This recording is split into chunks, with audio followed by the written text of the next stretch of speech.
हम आपके सामने जो क्वेश्चन डिस्कस करेंगे वो है इन्वायरमेंट का। तो इन्वायरमेंट में आपके टेस्ट सीरीज में जो पहला क्वेश्चन है वो है आपका क्वेश्चन नंबर 6। और क्वेश्चन नंबर 6 में जो आपका क्वेश्चन है वो दिया हुआ है कि इको मार्क योजना के संदर्भ में निम्नलिखित कथनों पर विचार करें। ठीक है, तो पहले तो ये देखेंगे कि इको मार्क है क्या। तो मार्क का सिंपल सा मतलब होता है लेवलिंग, ठीक है ना, चिन्ह प्रदान करना। और यहां पर जो इको टर्म है, इको का मतलब यहां पे जो लिया गया है वो है इको फ्रेंडली, यानी कि पर्यावरण को नुकसान न पहुंचाने वाले वस्तु या पदार्थ जो भी है। ठीक है, तो अब उसके संदर्भ में पहला क्वेश्चन है कि ऑप्शन जो है वो है, यह एनर्जी इफिशियंसी सर्विसेज लिमिटेड द्वारा शीघ्रता से पर्यावरण के अनुकूल उत्पादों की पहचान करना और स्वैच्छिक लेबलिंग योजना है। ठीक है, तो अब ऑप्शन देखिएगा, ये तो बिल्कुल सही है, शीघ्रता से पर्यावरण के अनुकूल उत्पादों की पहचान करना और स्वैच्छिक लेबलिंग की योजना, बिल्कुल करेक्ट है। तो इको मार्क यह एनर्जी इफिशियंसी सर्विसेज लिमिटेड द्वारा, बिल्कुल नहीं, जो इको मार्क जो लेबलिंग दी जाती है, जो चिन्ह दी जाती है, यानी यह जो प्रमाण पत्र होता है, यह विकास आयुक्त अथवा लघु उद्योग के कार्यालय के द्वारा या संबंधित राज्य सरकार के उद्योग विभाग के द्वारा जारी किया जाता है। यानी इको मार्क की जो लेबलिंग है, यानी जो इको मार्क है, जो शीघ्रता से पर्यावरण के अनुकूल उत्पादों की पहचान करती है और स्वैच्छिक लेबलिंग की योजना बनाती है, तो ये जो काम करती है वो आपकी एनर्जी इफिशियंसी सर्विसेज लिमिटेड द्वारा नहीं किया जाता है, ये किया जाता है लघु उद्योग के कार्यालय द्वारा अथवा संबंधित राज्य सरकार के उद्योग विभाग द्वारा किया जाता है। ठीक है, तो पहला ऑप्शन आपका गलत है। दूसरा, इसकी स्थापना 1991 में केंद्रीय पर्यावरण एवं वन मंत्रालय के द्वारा की गई थी, बिल्कुल करेक्ट है। ठीक, तो इस दोनों ऑप्शन में पहला ऑप्शन जो है इसका एक पॉइंट तो ये गलत है, तो जब ये पॉइंट गलत हो गया तो आगे भी गलत हो गया। दूसरा पॉइंट इसका बिल्कुल सही है, तो इस क्वेश्चन का करेक्ट आंसर होगा आपका ओनली 2। ठीक है, अब इसके बाद आपका है नेक्स्ट क्वेश्चन। नेक्स्ट क्वेश्चन में दिया गया है कि पावर मोटर वाहन में से दूसरी पीढ़ी के एथेनॉल के उत्पादन में निम्नलिखित में से किसका प्रयोग किया जाता है। एथेनॉल को हम एक तरीके से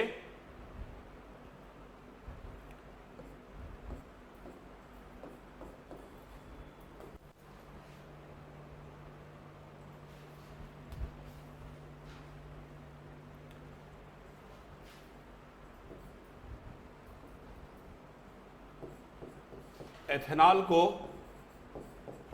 ब्यूटेनॉल भी बोलते हैं, और ये क्या है, एक प्रकार का बायोफ्यूल। क्लियर, क्या है, बायोफ्यूल है।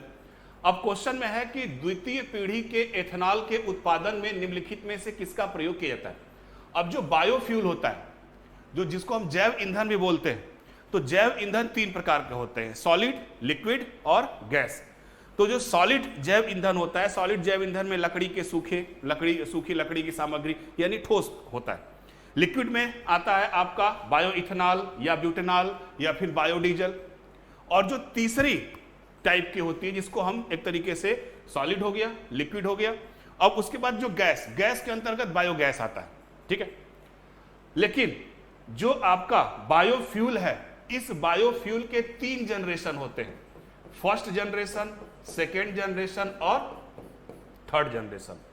तो जो फर्स्ट जनरेशन के बायोफ्यूल का इस्तेमाल किया जाता है विशेष तौर से एथेनॉल के रिस्पेक्ट में या फिर ब्यूटेनॉल के रिस्पेक्ट में, तो पहली पीढ़ी के बायो इथेनॉल में जो आपका स्टार्च लाइक सब्सटेंस होता है, जैसे आपका वीट हो गया, बर्ली हो गया, कॉर्न हो गया, ठीक है, पोटैटो हो गया, शुगर हो गया, इनका फर्मेंटेशन किया जाता है, मतलब किण्वन किया जाता है, और उसके फलस्वरूप क्या प्राप्त किया जाता है, एथेनॉल।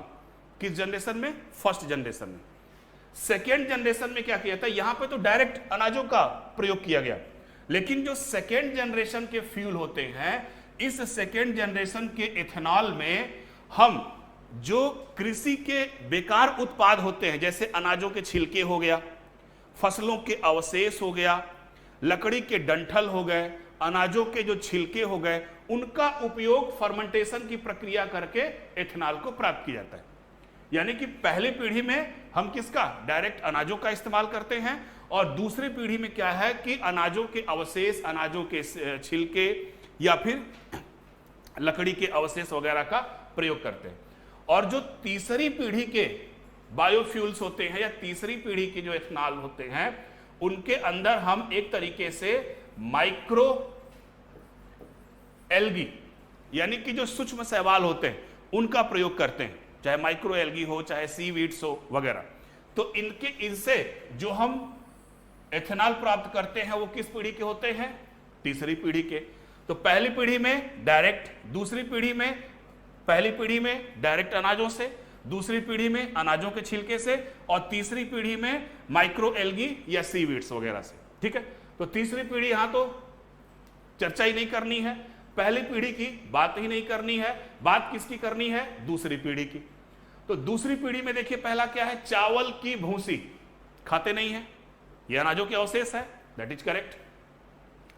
दूसरा जट्रोपा। जट्रोपा क्या है, जट्रोपा एक प्रकार का पौधा होता है, इसके बीज से हम तेल निकालते हैं, बायोफ्यूल्स निकालते हैं, और उसको हम बोलते हैं बायोडीजल। बायोडीजल और नॉर्मल डीजल में इसी जब बायोडीजल को मिलाकर हम प्रयोग करते हैं तो उसको हम B20IL भी बोलते हैं। ठीक है, तो यहां पे डायरेक्ट हम बीज का इस्तेमाल कर रहे हैं, तो जाहिर सी बात है कि ये फर्स्ट पीढ़ी के अंतर्गत हो सकता है, या एथेनॉल तो ये हो ही नहीं सकता। इससे क्या निकालते हैं हम, बायोडीजल निकालते हैं। बांस आ जाएगा सेकेंड पीढ़ी में, बोला ना, लकड़ी के अवशेष वगैरह, तो इसमें हम सेकेंड पीढ़ी के अंतर्गत ये आपका आ जाएगा चावल की भूसी और आपका बम्बू। देखिए इसमें कौन ऑप्शन है, फर्स्ट एंड थर्ड, तो इसका कौन सा ऑप्शन सही होगा, सी ऑप्शन सही होगा। अच्छा, इसके फायदे क्या होंगे, अभी अगर हम एट प्रेजेंट टाइम में देखें तो प्रेजेंट टाइम में जो हमारा पेट्रोल है उस पेट्रोल में लगभग 5% बायो एथेनॉल का इस्तेमाल हो रहा है, और इस 5% बायो एथेनॉल के प्रयोग से हम लगभग 1.8 मिलियन बैरल कच्चे तेल के आयात को हम क्या कर दे रहे हैं, कम कर दे रहे हैं, और इसकी वैल्यू को 2022 तक हम लगभग 10% और 2030 तक हम लगभग 20% तक करने वाले। ठीक है, यानी कि नॉर्मल पेट्रोल में जो ब्यूटेनॉल या फिर एथेनॉल है वो कितने परसेंट मिलाएंगे, लगभग 20%, कब, 2030 तक। ठीक है, फायदा क्या होगा इससे, फायदा ये इससे होगा कि कार्बन मोनोऑक्साइड एवं हाइड्रोकार्बन का जो उत्सर्जन होगा वो क्या होगा, कम होगा। तो जाहिर सी बात हमारा पर्यावरण क्या होगा, सुरक्षित होगा, क्लीन होगा।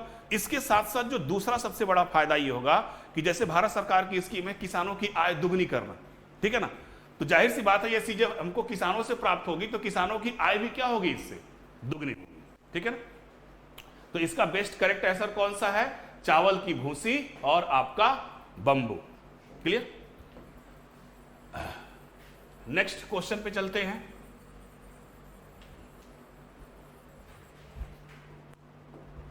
जो हमारा नेक्स्ट क्वेश्चन है वो है आपके टेस्ट सीरीज का 42। तो 42 में जो क्वेश्चन है वो आपके रिलेटेड है किससे, मॉन्ट्रियल प्रोटोकॉल के संदर्भ में निम्नलिखित में से कौन सा कथन सही है। ठीक है ना, पहला, इसका उद्देश्य ओजोन घटने वाले पदार्थों के उत्पादन और खपत दोनों को कम करना है। यह कानूनी रूप से बाध्यकारी प्रोटोकॉल है। इसमें विकासशील देशों की मदद के लिए वित्तीय सहायता तंत्र नहीं है। तो देखिए मॉन्ट्रियल प्रोटोकॉल क्या है, मॉन्ट्रियल प्रोटोकॉल की स्थापना हुई थी 1987 में, जब 1972 में स्टॉकहोम में सम्मेलन हुआ जिसको हम मानव पर्यावरण सम्मेलन बोलते हैं, 5 जून 1972। तो इस सम्मेलन में क्या हुआ, यूएनईपी का गठन किया गया, यूनाइटेड नेशन इन्वायरमेंटल प्रोग्राम, और इसी यूएनईपी के अंतर्गत मॉन्ट्रियल प्रोटोकॉल को लाया गया। और मॉन्ट्रियल प्रोटोकॉल लाने का एक ही मकसद था कि ओजोन डिप्लेसिंग जो सब्सटेंस है उनको क्या किया जाए, उनका उत्सर्जन कम किया जाए, ताकि ओजोन लेयर क्या हो, स्टेबल हो, मजबूत हो और हमारे पृथ्वी का जो टेम्परेचर है वो बढ़ने से उसको रोका जाए। तो जाहिर सी बात है कि मॉन्ट्रियल प्रोटोकॉल का सीधा संबंध किससे है, आपके ओजोन घटाने वाले पदार्थों के उत्पादन और खपत करने दोनों को कम करना। क्लियर? ठीक। दूसरा, यह कानूनी रूप से बाध्यकारी है। ऑब्वियसली अगर प्रोटोकॉल्स है तो कानूनी रूप से क्या होगा, बाध्यकारी ही होगा। तीसरा, इसमें विकासशील देशों की मदद के लिए वित्तीय सहायता तंत्र नहीं है। देखिए, ओजोन डिप्लेसिंग सब्सटेंस, ठीक है ना, यानी ओजोन परत को नुकसान पहुंचाने वाले पदार्थों के उत्सर्जन को कम करने के लिए जो प्रोटोकॉल्स आया वो क्या था, मॉन्ट्रियल प्रोटोकॉल। यानी मॉन्ट्रियल प्रोटोकॉल का सीधा संबंध किससे था, आपका ओजोन परत से। ठीक है। इसके साथ साथ एक और संधि थी जो आई थी 1997 में, जिसको हम बोलते हैं क्योटो प्रोटोकॉल। और क्योटो प्रोटोकॉल का सीधा संबंध है ग्रीन हाउस गैसों के उत्सर्जन से। क्लियर? तो जो क्योटो प्रोटोकॉल था, क्योटो प्रोटोकॉल में एक तरीके से विकासशील देशों को वित्तीय सहायता तंत्र प्रोवाइड की जाती है, उसी को हम बोलते हैं एडॉप्टेशन फंड। तो ये किसके अंतर्गत था, क्योटो प्रोटोकॉल के अंतर्गत था, न कि मॉन्ट्रियल प्रोटोकॉल के अंतर्गत। ठीक है। और यही यूएनईपी, वर्ल्ड मेट्रोलॉजिकल ऑर्गेनाइजेशन के साथ मिलकर आईपीसीसी का गठन किया, international governmental panel on climate change का गठन किया था। ठीक है।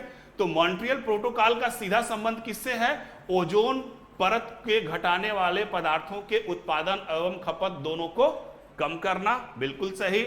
यह कानूनी रूप से बाध्यकारी प्रोटोकॉल है। बिल्कुल सही। इसमें विकासशील देशों की मदद के लिए कोई वित्तीय सहायता तंत्र नहीं है, लेकिन जो क्योटो प्रोटोकॉल था उसमें वित्तीय सहायता तंत्र मौजूद था। तो मॉन्ट्रियल प्रोटोकॉल में ऐसा कोई भी प्रावधान नहीं था। तो इसका जो आंसर होगा वो फर्स्ट और सेकंड, थर्ड इसका ऑप्शन नहीं होगा। तब इसमें देख लीजिएगा कौन है, ऑप्शन फर्स्ट एवं सेकंड। ठीक है। नेक्स्ट क्वेश्चन है आपका 43। अब 43 के बारे में चर्चा करते हैं। इसमें है जलीय पारिस्थितिकी तंत्र में घुलित ऑक्सीजन, इसको हम डिजॉल्व ऑक्सीजन भी बोलते हैं। घुलित ऑक्सीजन के बारे में निम्नलिखित कथनों पर विचार करें। यह जल शरीर के तापमान में वृद्धि के साथ बढ़ता है। ठीक है। घुलित ऑक्सीजन के निम्नलिखित कथनों पर विचार करना। ठीक है। यह जल शरीर के तापमान में वृद्धि के साथ बढ़ता है। जाहिर सी बात है, अगर बॉडी के टेम्परेचर को हम बढ़ाएंगे तो जल वाष्प के रूप में निकलेगा, तो जल क्या होगा, कम होगा, बढ़ेगा तो है नहीं। दूसरा, ताजे पानी में इसकी एकाग्रता आमतौर पर हवा में ऑक्सीजन की एकाग्रता से अधिक होती है। बिल्कुल नहीं। ठीक है ना। जो ताजा पानी होता है, जैसे अगर हम एयर की बात करें तो एयर में जो वाटर की मात्रा होती है वो अगर हम एयर में बात करें तो एयर में वाटर की मात्रा होती है 209 मिलीलीटर प्रति लीटर। ठीक है। और अगर हम वाटर में देखें तो ये होता है आपका 5.3 मिलीलीटर पर लीटर। यानी ताजे पानी में इसकी एकाग्रता आमतौर पर हवा में ऑक्सीजन की एकाग्रता से अधिक होती है, लेकिन क्या है, कम होती है। कितना है, 5.3 होता है। ठीक है। तो पहला भी ऑप्शन गलत है आपका, दूसरा भी ऑप्शन गलत। पानी पर बर्फ का बर्फ कवर घुलित ऑक्सीजन की सांद्रता को कम करता है। जाहिर सी बात है, पानी पे अगर एक बर्फ की लेयर जम जाएगी, तो जब पानी पर बर्फ की लेयर जम जाएगी तो जो वायुमंडलीय ऑक्सीजन है वो वाटर में क्या हो जाएगा, कम घुलेगा। और जब कम घुलेगा तो जाहिर सी बात है उसमें वाटर की क्या बोलता है, ऑक्सीजन की मात्रा क्या होने लगेगी, कम होने लगेगी। ठीक है। तो इसका ऑप्शन कौन सा सही है, थर्ड। तो पहला और दूसरा ये दोनों ऑप्शन इसका गलत है। तो इसका क्या सही होगा, ओनली थर्ड, केवल थर्ड। ठीक है। नेक्स्ट क्वेश्चन पे चलते हैं। एल्गल ब्लूम के संदर्भ में कौन सा कथन सत्य है। तो सबसे पहले देखेंगे कि एल्गल ब्लूम होता क्या है। ठीक है। जैसे मान लीजिए ये आपका तालाब है, समुद्री एरिया है, कुछ भी। अब जब जल प्रदूषण इसके साथ पहुंचता है तो उसमें फास्फेट भी है, सल्फर भी है, ये सब चीजें इसमें पहुंचती हैं। तो प्रदूषित जब जल यहां पे पहुंचता है तो इन फास्फोरस और सल्फर या दूसरे विघटनकारी तत्वों की वजह से, जिसको हम जल प्रदूषण के तौर पे देखते हैं, यहां पर जो माइक्रो एल्गी हैं, जो सूक्ष्म शैवाल हैं, उनकी संख्या में अत्यधिक वृद्धि हो जाती है। और जब उनकी संख्या में अत्यधिक वृद्धि हो जाती है तो ये सरफेस को क्या कर लेते हैं, ढक देते हैं। और जब सरफेस को ढक देते हैं तब इसके अंदर जो छोटे मोटे जीव जंतु हैं उनके अंदर, अब ऑक्सीजन तो इसमें नहीं मिल पाएगा वाटर में, तो अब इसके अंदर जो छोटे मोटे जीव जंतु हैं या मछलियां हैं वो एनारोबिक रिस्पायरेशन करने लगती हैं, अवायवीय श्वसन करने लगती हैं, और इनके अंदर कुछ दूसरे प्रकार के जो शैवाल होते हैं ये भी कार्बनिक एवं अकार्बनिक पदार्थों का विघटन करने लगते हैं, जिसके कारण इनका जो सरफेस होता है कभी कभी रेड कलर का भी हो जाता है। ठीक है, और सरफेस रेड कलर के हो जाने से इनको हम रेड टाइड भी कहते हैं। किसको? एल्गल ब्लूम की एक्टिविटी के कारण जो कलर प्रोवाइड होता है, जो ऑर्गेनिक एवं इनऑर्गेनिक, या कभी कभी ये पॉइजनस भी हो जाते हैं, जहरीले हो जाते हैं। तो इस प्रक्रिया को हम क्या कहते हैं? एल्गल ब्लूम कहते हैं। और इसके तहत जो जलीय जीव जंतु हैं उनके सर्वाइव के लिए या उनके रहन सहन के लिए खतरा उत्पन्न हो जाता है। ठीक है, अब आते हैं क्वेश्चन पे, उसी को हम एल्गल ब्लूम कहते हैं। वे हमेशा, यानी एल्गल ब्लूम हमेशा जलीय पारिस्थितिकी तंत्र के लिए हानिकारक होते हैं। देखिए, हमेशा हानिकारक नहीं होते, अगर देखा जाए तो ये मात्र 0.1% के केस में ही हानिकारक होते हैं, हमेशा हानिकारक नहीं होते। दूसरा, इन्हें रेड टाइड कहा जाता है, बिल्कुल सही, अभी मैंने बताया। यह ताजे पानी के साथ साथ समुद्री वातावरण में भी पाए जाते हैं, बिल्कुल सही। ठीक है, तो इसका कौन सा ऑप्शन सही होगा? 2 और 3 करेक्ट। यानी कि ये हमेशा जलीय पारिस्थितिकी तंत्र के लिए क्या होते हैं? हानिकारक। अगर यहां पे हमेशा नहीं होता तो ये भी क्वेश्चन करेक्ट होता, हमेशा नहीं हानिकारक होते हैं। लगभग पूरे केस में 0.1% के केस में ये क्या होते हैं? हानिकारक होते हैं। क्लियर? और चूंकि इनके अंदर जो बायोलॉजिकल एक्टिविटी होती है, उस बायोलॉजिकल एक्टिविटी के कारण इनका कलर हल्का रेडिश हो जाता है, इसलिए हम इनको रेड टाइड बोलते हैं। और ये स्वस्थ पानी के साथ साथ समुद्री पानी में भी एल्गल ब्लूम की घटना होती है, जिसके लिए जिम्मेदार होते हैं आपके शैवाल या फिर सूक्ष्म शैवाल। तो इसका मोस्ट करेक्ट आंसर कौन सा होगा? 2 और 3। ठीक है, नेक्स्ट क्वेश्चन है आपका, जैव विविधता अधिनियम 2002 के बारे में निम्नलिखित कथनों पर विचार करें। अब देखिए, जैव विविधता अधिनियम बायोडायवर्सिटी, जैव विविधता से संबंधित है। जैव विविधता का मतलब ये होता है कि एक ही स्थान पर, ठीक है, किसी भी प्राकृतिक स्थान पर बहुत सारे जीव जंतुओं एवं पौधों की प्रजातियों की जो बाहुलता होती है उनको हम क्या बोलते हैं? जैव विविधता।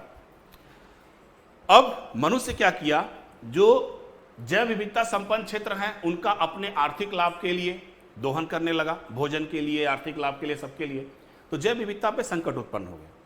तो जब जैव विविधता पे संकट उत्पन्न होने लगा तो वैश्विक लेवल पे इसको बचाने के लिए 1993 में कन्वेंशन ऑफ बायोडायवर्सिटी लाई गई। तो उस कन्वेंशन ऑफ बायोडायवर्सिटी में यह चर्चा किया गया कि कैसे हम जैव विविधता वाले क्षेत्रों को प्रोटेक्ट करें और बचाएं। इसी संबंध में 2003 में एक बायोसेफ्टी रूल लाई गई, जिसको हम बोलते हैं कार्टाजीना प्रोटोकॉल। और कार्टाजीना प्रोटोकॉल को हम जैव सुरक्षा प्रोटोकॉल्स भी कहते हैं। उसमें क्या था कि जैव रूपांतरित फसलों का या जंतुओं का आदान प्रदान करने पर रोक लगा दी गई। यह कब हुआ? 2003 में। और यही कार्टाजीना प्रोटोकॉल सुचारू रूप से चालू हो, इसके लिए 2010 में नागोया प्रोटोकॉल लाया गया। अब कार्टाजीना प्रोटोकॉल और नागोया प्रोटोकॉल, इन दोनों को एक तरीके से सही ढंग से संचालित करने के लिए एक लक्ष्य बनाया गया। कब? 2010 में ही। और उस लक्ष्य को कहा गया आईची टारगेट, जिसका लिमिट था 2020 तक। अब इसको बढ़ा के 2050 तक कर दिया गया। किसको? कन्वेंशन ऑफ बायोडायवर्सिटी के तहत लाए गए प्रोटोकॉल्स को, कार्टाजीना प्रोटोकॉल्स, नागोया प्रोटोकॉल्स और आईची टारगेट। अब भारत सरकार ने क्या किया? भारत सरकार उसी कन्वेंशन ऑफ बायोडायवर्सिटी के अनुसार, उसी रूल्स रेगुलेशन के अनुसार भारत में जैविक विविधता अधिनियम 2002 को पारित किया। अब उसका लक्ष्य क्या था कि यह पारंपरिक जैविक संसाधनों और ज्ञान के उपयोग से उत्पन्न होने वाले लाभों को समान रूप से साझा करने के लिए एक तंत्र प्रदान करता है। बिल्कुल, स्टेट लेवल पे मॉनिटरिंग की गई, नेशनल लेवल पे मॉनिटरिंग की गई, इनके इंस्टीट्यूट बनाए गए, घटक बनाए गए। जैव विविधता प्राधिकरण अधिनियम के कार्यान्वयन की सुविधा के लिए अनिवार्य है, यह भी बिल्कुल सही। वैद्यों और हकीम जो भारतीय चिकित्सा पद्धति का अभ्यास करते हैं, जैसे आयुर्वेद हो गया, यूनानी हो गया वगैरह, उन्हें व्यावसायिक उद्देश्यों के लिए जैविक सामग्री प्राप्त करने के लिए पूर्व अनुमति से छूट दी गई है। यानी मेडिकल सेक्टर में जो हम प्लांट्स, एनिमल्स वगैरह जिनका हम प्रयोग करते हैं, उसके लिए जो जैव विविधता अधिनियम है भारत का 2002 का, उसमें इनको छूट दी गई। तो इसके तीनों ऑप्शन आपके क्या है, बिल्कुल करेक्ट है, फर्स्ट, सेकेंड, थर्ड। और जो ये जैविक विविधता अधिनियम या जैव विविधता अधिनियम 2002 लाया गया, ये उसी कन्वेंशन ऑफ बायोडायवर्सिटी के अनुसार लाया गया। नेक्स्ट क्वेश्चन, बहुत अच्छा क्वेश्चन है ये। बायोगैस के संदर्भ में निम्नलिखित कथनों पर विचार करें। मैंने आपको बताया था बायोफ्यूल 3 प्रकार के, सॉलिड, लिक्विड और गैस। तो जो गैस के तौर पे जैव ईंधन है उसी को हम क्या बोलते हैं, बायोगैस। तो जो बायोगैस की प्रक्रिया होती है उसमें मेथेन और कार्बन डाइऑक्साइड का संयोजन होता है। यह कार्बनिक पदार्थों के अवायवीय पाचन के द्वारा बनता है, बिल्कुल सही। जैसे गोबर गैस आप लोग जानते होंगे, गोबर प्लांट में डाला जाता है, उसमें बैक्टीरिया द्वारा फर्मेंटेशन किया जाता है, और फर्मेंटेशन किण्वन एक प्रकार की अवायवीय प्रक्रिया ही है जो वायु की अनुपस्थिति में होती है। और ये जो बायोफ्यूल जो बनता है इससे, ये जो बायोफ्यूल होता है यह सामान्य रूप से बिना धुएं के क्या होता है, जलता है, और इसकी उच्च ताप क्षमता होती है। यानी कि बायोगैस के संदर्भ में ये तीनों के तीनों ऑप्शन क्या है आपके, बिल्कुल सही है। तो इसका कौन सा करेक्ट होगा, फर्स्ट, सेकेंड और थर्ड, तीनों के तीनों बिल्कुल सही होंगे। ठीक है, नेक्स्ट क्वेश्चन पे चलते हैं। ठोस अपशिष्ट प्रबंधन अधिनियम 2016 के बारे में निम्नलिखित कथनों पर विचार करें। पहला, नियमों को शहरी क्षेत्रों और जनगणना क्षेत्रों को शामिल करने के लिए नगर निगम क्षेत्रों से परे लागू किया जाता है। ठीक है, जो ठोस अपशिष्ट होते हैं, जैसे आपके खाद्य पदार्थों के डब्बे हुए, लोहे के डब्बे हुए, जो ये वेस्ट मटेरियल है, ये भी एक प्रकार का प्रदूषण उत्पन्न करते हैं। तो इनके निस्तारण के लिए शहर से दूर डंपिंग करने का प्रावधान है।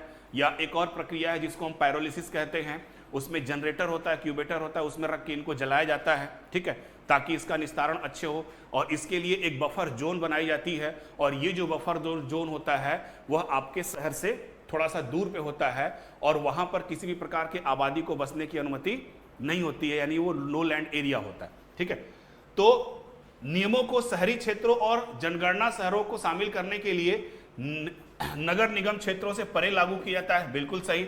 अपशिष्ट पृथक्करण की जिम्मेदारी अपशिष्ट जनरेटर पर रखी गई है, बिल्कुल। जैसे पायरोलिसिस होता है, ऑक्सीजन की अनुपस्थिति में इसको जलाया जाता है, यह भी बिल्कुल सही है।